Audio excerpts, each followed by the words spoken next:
नमस्कार विद्यार्थी मित्रों, प्रथम वर्ष में सेमेस्टर 1 में आपने प्रवेश लिया है। प्रथम गौण हिंदी आपने रखा है। प्रथम गौण हिंदी का अभ्यासक्रम हमने गत वीडियो में प्रस्तुत किया, CE 101 और CE 102। अभ्यासक्रम के दौरान हमने ये भी बताया कि कौन कौन सी पाठ्यपुस्तक और कौन कौन से कवि या कहानीकार आपके कोर्स में हैं। अब विद्यार्थी मित्रों, मुझे लगा कि पाठ्यक्रम शुरू करूं उससे पहले आपको ये पता होना चाहिए कि आप लोग विद्यालय से महाविद्यालय यानी कि स्कूल में से कॉलेज में आप आ रहे हैं, तो कॉलेज में भी और उसमें भी आपने लैंग्वेज यानी भाषा को अपने प्रथम गौण के विषय में रखा है। तो आपको ये विदित होना चाहिए कि महाविद्यालय में यानी कि कॉलेज में किस प्रकार से कैसे साहित्य का या हमारे कोर्स में जो भी आता है वो क्या है।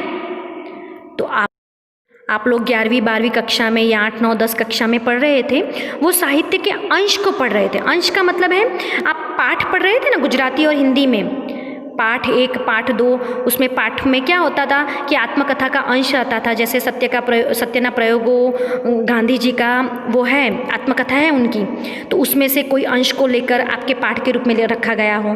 प्रेमचंद की बहुत सारी कहानियाँ या उपन्यास है, उसमें से किसी अंश को लेकर आपके पाठ में रखा गया हो।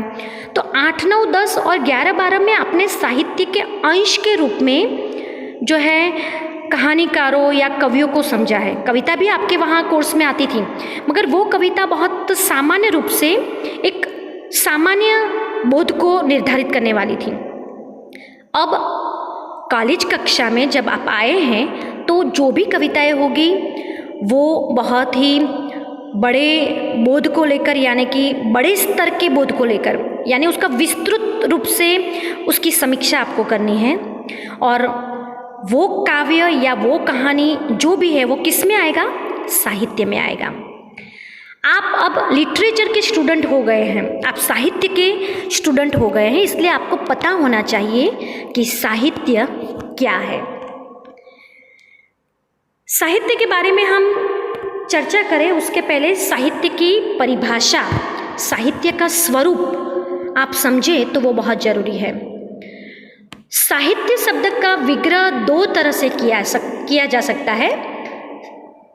साहित्य का सहित, स वत्ता हित, हित का मतलब है अच्छा, किसी का हित हम करते हैं ना, उसी प्रकार से अच्छा।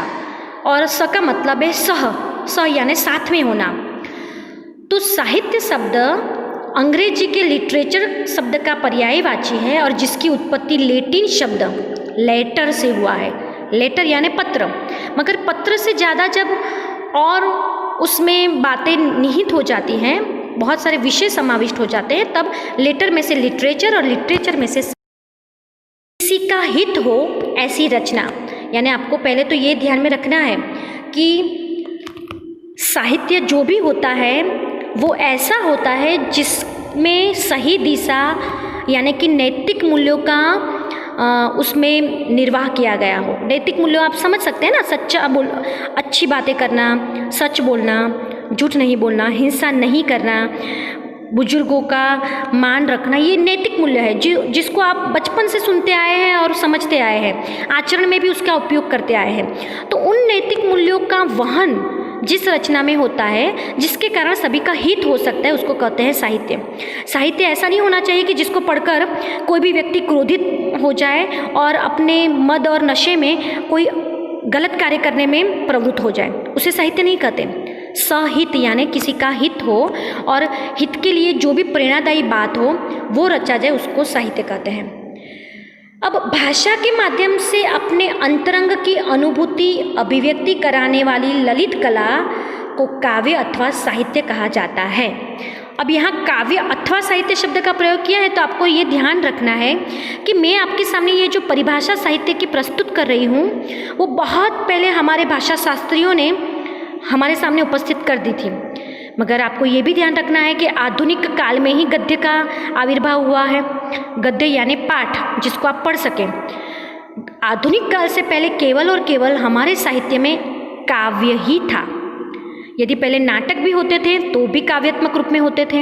यदि कोई बात प्रस्तुत की जाती थी तो वो भी काव्य के रूप में की जाती थी। यानी आधुनिक काल से पहले काव्य ही था और काव्य को ही साहित्य कहा जाता था। गद्य यानी कि जिसको आप पढ़ सकते हैं, जिसमें कोई संगीत और ताल लय की जरूरत नहीं होती। जो आप पाठ पढ़ रहे थे स्कूल में वही गद्य।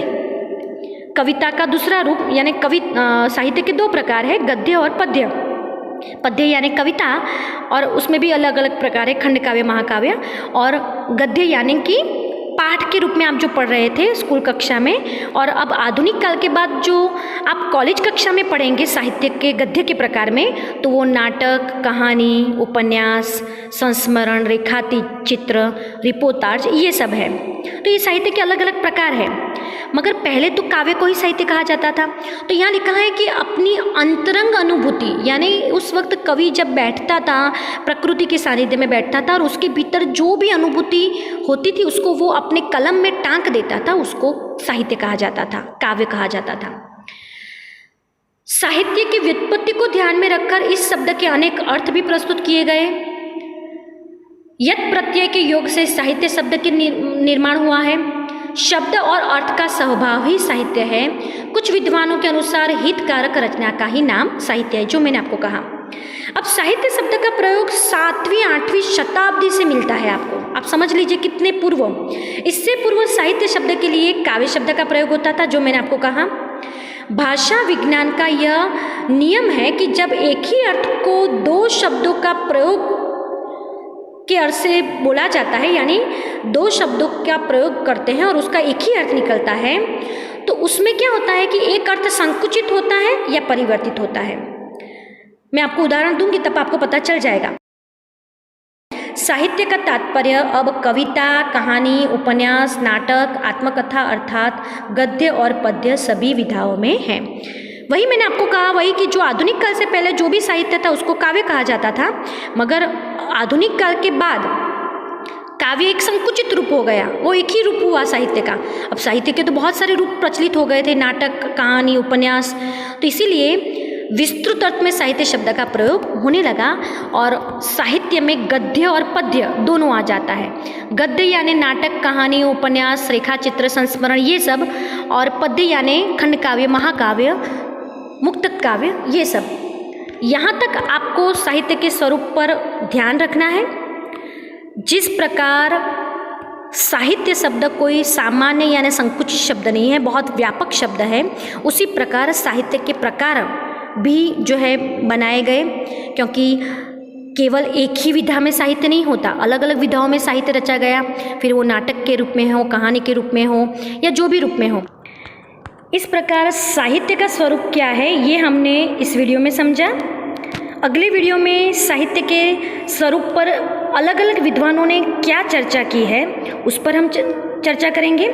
आपको ये ध्यान रखना है कि ये आपके पाठ्यक्रम में नहीं है, केवल और केवल आपको साहित्य क्या है ये पता चले। तो आपने कॉलेज में प्रवेश लिया है, तो कॉलेज में आप भाषा में साहित्य पढ़ रहे हैं, तो साहित्य के बारे में आपको पता चले, इसी के लिए ये वीडियो प्रस्तुत किया है। धन्यवाद।